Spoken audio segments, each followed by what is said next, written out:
So I'm here with Tom McAfee from the Lloyd Magothy Water Trust with Lloyd Magothy Aquifers in Long Island, New York. Tell us, Tom, a little bit about the Water Trust. Well, about 2 years ago, I researched my source of water, which came from the Suffolk County Water Authority on Long Island, and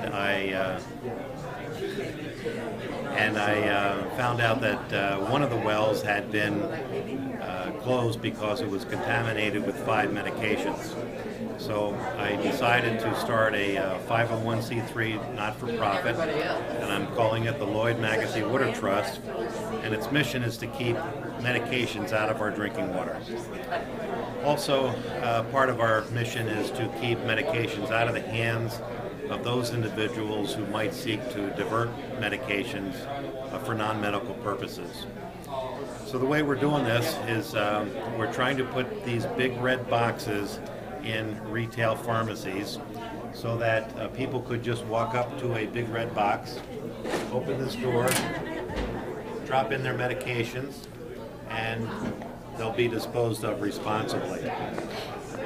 Now you knew a little something about these pharmaceuticals from your wife, I guess, has some knowledge of what these things were in the drinking water. Yeah, she's taught me quite a bit. You know, my wife is a physician, she's a neurologist, and some of the medications actually that were found in these wells, these municipal wells, were some of the medications that she and other physicians regularly prescribe.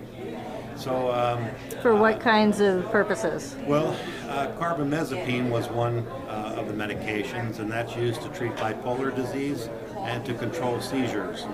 Aprobamate is another one, which is used to treat anxiety.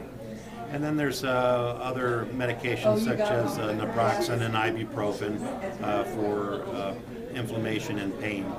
But also there's another medication called Dilantin, and that is used to treat epilepsy. So what are the ways that people have been disposing of their medications and why? You know, in the past many years, normally people have been flushing their medications down the toilet or throwing them out in the trash. And both of those methods are no longer recommended, particularly flushing them down the toilet, because it goes right into the groundwater and becomes part of our drinking water supply eventually. The other is throwing them out in the trash. You know, trash can be picked by wildlife and birds, and even domestic animals. Pets can get in the trash. Unfortunately, human beings can pick trash as well. So trash is no longer being considered a responsible method.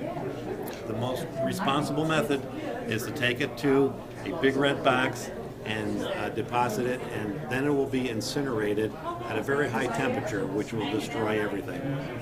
So where are the big red boxes distributed right now? We started in Long Island, and we have approximately 5 in operation. We hope to have about 12, well, we will have 12 in operation by the end of March. There's also one in Niagara Falls. So we're expanding rapidly, and we hope that 2015 is going to be a big banner year for the Big Red Box. Now, you spoke yesterday here at the Berkeley Springs International Water Tasting as an award for a special lecture. What was that about? Well, the Alan A. Leff Memorial Lecture Fund was established by the Drinking Water Research Foundation. And that fund was in honor of Alan A. Leff, Dr. Leff, who passed away in 2013. And he was very much involved with drinking water and bottled water his entire career. So I applied and was selected to be the inaugural lecturer of the Alan A. Leff Memorial Lecture Fund. And I was really honored to have that opportunity. And Mrs. Leff actually joined us yesterday, didn't she? Yes, Dr. Leff, wife, was here, along with his brother Myron and Myron's wife Janice. So it was very heartwarming to have the family come and listen to the first inaugural lecture. Fabulous. I mean, we do have a copy of that recording at watercitizen.com/Berkeley Springs registration to get to the online events, the recordings that we have of yesterday. So Wonderful. For folks who want to see the full. Now there's another piece to this. There's the preventing disposal, improper disposal of pharmaceuticals, but there's also the other side of that. You told a story about someone who kept some things in his medicine cabinet. What was that about?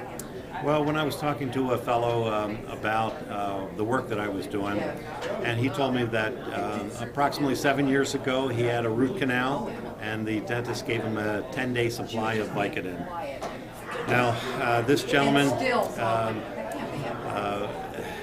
young man my age, and I said to him, why are you keeping this Vicodin in your medicine cabinet after 7 years? And his response was, I might break my leg next week, and I'll be glad I kept it around. And I said to him, if you break your leg next week, the pain will be excruciating for a couple of days. But if one of your teenage grandchildren should visit you and go into your bathroom, look in your medicine cabinet, perhaps take some of that Vicodin home, wash it down with a couple of beers, fall asleep and never wake up, that pain will be with you for the rest of your life. So it's very important to get rid of that medication that is no longer needed. Powerful, powerful story. Yeah. Thank you. So where online can people find your organization? Well, we are so new, we don't even have a website yet. But, if anyone would like to contact me, they can contact me using my first and last name, Tom McAfee, TOMMCABEE @gmail.com.